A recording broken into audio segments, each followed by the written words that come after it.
Hello, welcome to RiverSoft University. My name is Shelley Wolf, and today I will be showing you what you can expect to see when you log in to RiverSoft Mobile. We'll begin by double-clicking on the icon, and this is what you'll see when you have your login screen up. You will be assigned a username and a password, which you will enter here.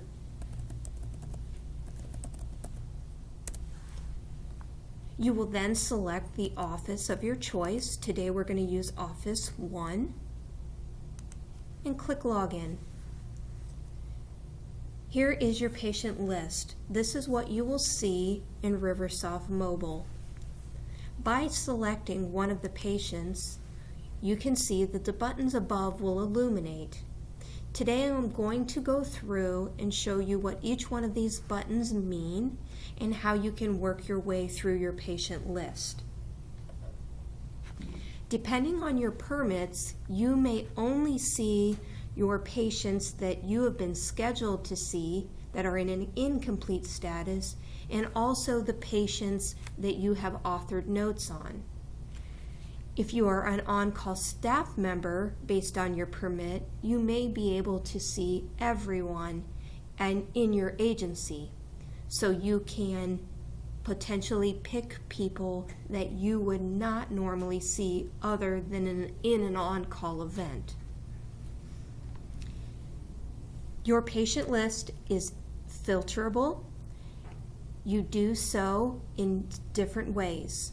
The first way is, for instance, if I have a very long list and I only want to search for my patients that have a last name starting with W, I can go to the search area and click W. Here you will see only the W patient. You can also get patients that you don't normally see. So if, for instance, you get a call asking for you to see someone that you don't normally see, you will be able to pull that patient from this Get drop-down list. All patients are also sortable by all the headers. If you click on the patient, you can see that the W moved to the top or back to the bottom. If you're looking for a particular status, it will bunch statuses together. In-use notes, mobograms, you can change by case managers, and so on. All header columns are sortable to help you work your list to the best way that suits you. Hovering over any area will give you a complete explanation of how that area works. So if you're working through your system and you're stuck and not exactly sure what something does or what you should expect, if you hover, it will give you a tooltip with a better explanation.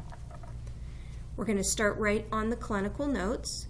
If you click on the clinical note tab, that will take you to where you will be able to select a clinical note based on what is needing performed on your particular patient, whether it be a start of care, a visit, a resumption, a recert, a transfer, a discharge, and so on, will be all found from the clinical note button directly related to that patient.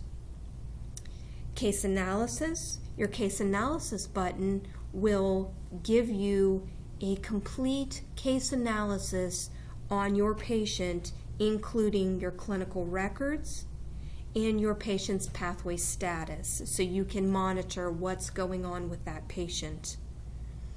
You also can click and get a complete face sheet. The face sheet will give you all the demographics of the patient that was generated on the referral, and also things like payers, allowed skills, and so forth. Your medication profile will give you just that. It will give you the current medication profile list on your patient. Patient schedule will allow you to visualize 2 weeks of this patient's schedule. Travel will allow you to add a travel location to your daily travels. For instance, if you're making a stop at the pharmacy, that can be added as pharmacy, which will be reflected on your schedule in the office.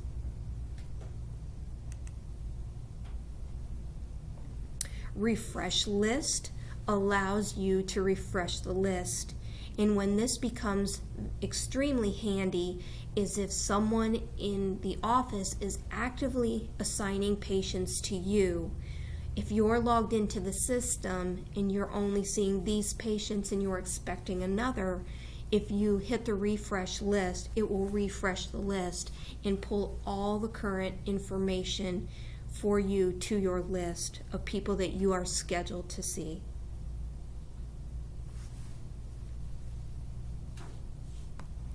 Self-scheduling.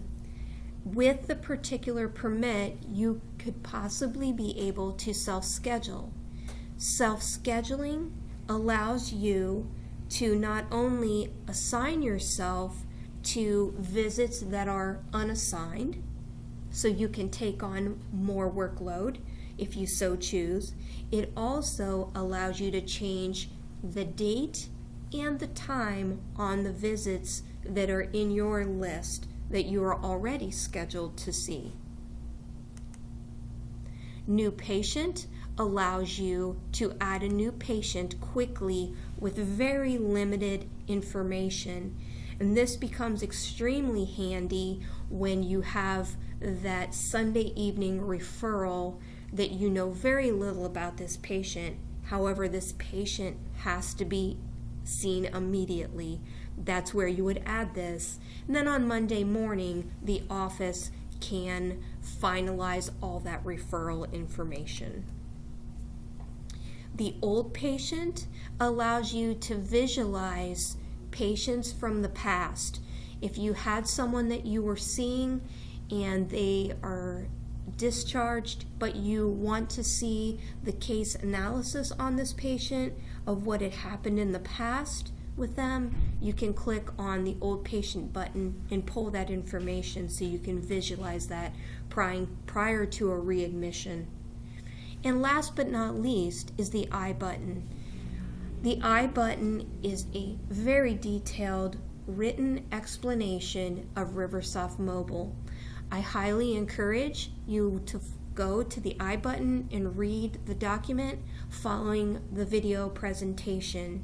So today, this is an overview of your logging in to RiverSoft Mobile and what you would see from your patient list and its functions.